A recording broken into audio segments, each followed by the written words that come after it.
શું તમને ખબર છે કે આપણી ગૌશાળા જીવાય સત્તાધાર ગૌશાળા જે હવે આપણે ટ્રસ્ટમાં વહી ગઈ છે? તો ચાલો બતાવું શું ચાલી રહ્યું છે સત્તાધારમાં.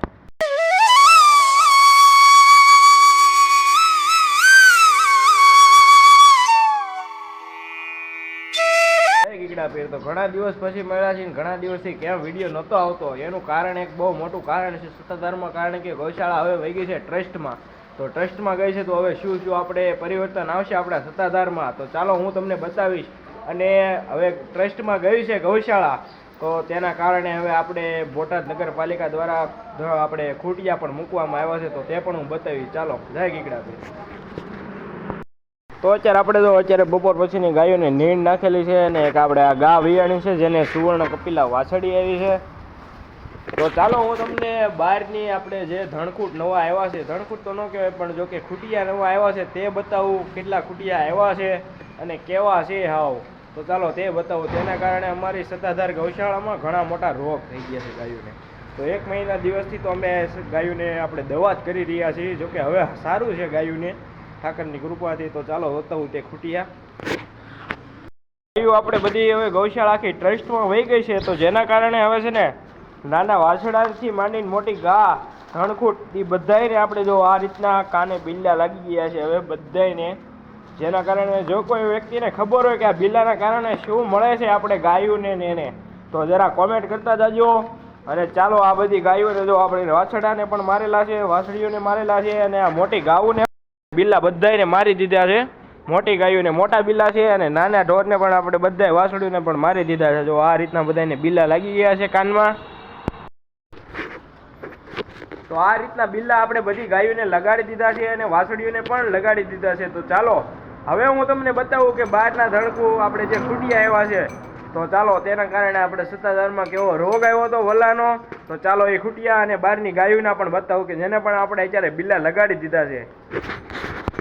ને પણ જો હવે આ નાના પાડુને અને આ આપણી મોટી ભેહુંને પણ છે ને હવે બિલ્લા લગાડી દેવામાં આવ્યા છે બધા એના કાને. જો આ બધા નાના પાડુડા છે બધા ભગરા આપણે, તો તે બધાને આપણે છે ને અત્યારે બિલ્લા લગાડી દીધા છે. અને ચાલો હવે જે આ પાછળની આપણી ગૌશાળા છે તે ગાયોને પણ બિલ્લા લગાડી દીધા છે. અને તેમાં આપણે સત્તાધારમાં જ્યારે આ ધણકૂટ આવ્યા ઓલા ખૂટિયા બધા આવ્યા ને ત્યારે આપણે વલ્લો આવી ગયો હતો બહુ ગાયોને, બહુ એટલે 1 થી 1 વાછડું ભેહું બધાને દૂધ, આખા ગાયોને તો દૂધ પણ દૂધણી ગાયોને વીએ ગયા હતા અને ભેહુંને પણ દૂધ વીએ ગયા હતા દૂધણી ભેહુંને. તો આ રીતનો વલ્લો રોગ આવ્યો હતો. શું તમારે પણ રોગ આવ્યો હતો તો તેની માટે તમે કઈ દવા કરી હતી દેશી, તો જરા કોમેન્ટમાં કહેજો. અને અમે તો અજમાન એનો ઘણો ખરો ધુવાડો પણ કર્યો હતો જેને કારણે અમારી ગાયો ખાતી થઈ હતી.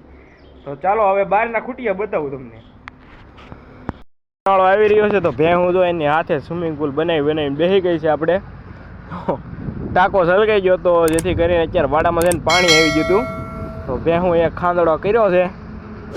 હા જો ખૂંદી નાખ્યું બધું.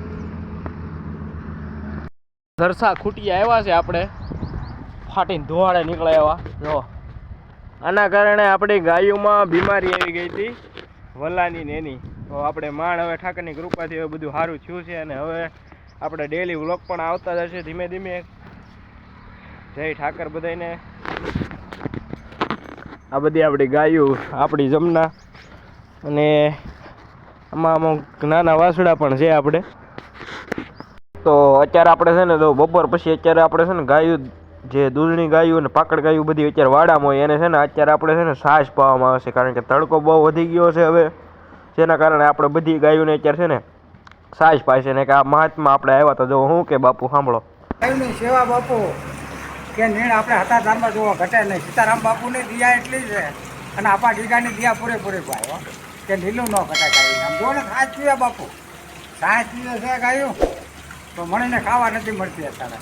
વાહ બાપુ વાહ. તો બાપુ 25 રૂપિયાની થેલી સુરતમાં લેવા જાવ. ત્યાર પછી આપણે છે ને ઘણું કામ તો વચ્ચે આપણે થોડુંક કપાઈ ગયું, થોડુંક કામ વધારે હતું એટલે અત્યારે છે ને આપણે દોવાનું બધું કામ ચાલુ છે ને લાઇટ વહી ગઈ છે. શું બાપુ શું કે આપણે અમારે સત્તાધારમાં લાઇટ વહી ગઈ છે તમે જોઈ શકો છો. અને અમારે અત્યારે તો ગાય દોવાનું કામ ચાલુ છે. અને અત્યારે અમારે હરિબાપુ ગા દોઈ રહ્યા છે અંધારામાં. બોલો કાનજી બોલો.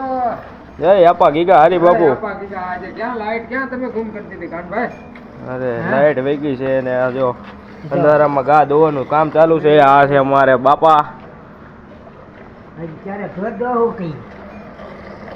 અમારે સત્તાધારમાં ચાલી રહ્યું છે રાતના. અત્યારે અમે જો અત્યારે બધા ગાવું ધોઈ રહ્યા હતા અને અચાનક જ લાઇટ વહી ગઈ છે. અડધી ગાવું ધોવાની છે ને અડધી તો હજી બાકી જ છે અને ભેહું બાકી છે. અત્યારે જો અત્યારે અંધારામાં ગાવું ધોવી પડે છે. ફોનની લાઇટ હે. ઉભા રહ્યો પહેલા આ વિડીયો જોતા જાઓ તમે. चालू हो जाता है एंड 4G नेटवर्क पकड़ता है तो उसको सोल्यूशन कैसे करेंगे आप लोग को लाइव रूप में बताने वाला हूँ. जो मैं सेटिंग बताऊँ आप लोग वही सेटिंग को फॉलो करना होगा तभी आप लोग के फ़ोन में 5G इंटरनेट चलेगा वो भी अनलिमिटेड डाटा. तो आप તમે આગળ આ વિડીયોમાં જોયું કે આ ભાઈ આપણે છે ને માર્ગદર્શન આપે છે કે આપણે 5G ફોનમાં કઈ રીતની બધી સિસ્ટમ આવે છે આ તે બધું. તો એ ભાઈ આપણે છે ને જે આપણે ગૌશાળામાં કામ કરતા આપણા બિહારી ભાઈના દીકરા છે. તો તેમની ચેનલને સપોર્ટ કરજો અને ચેનલને સબસ્ક્રાઈબ શેર અને લાઈક કરવાનું ભૂલતા નહીં. જય ઈગડા પીર.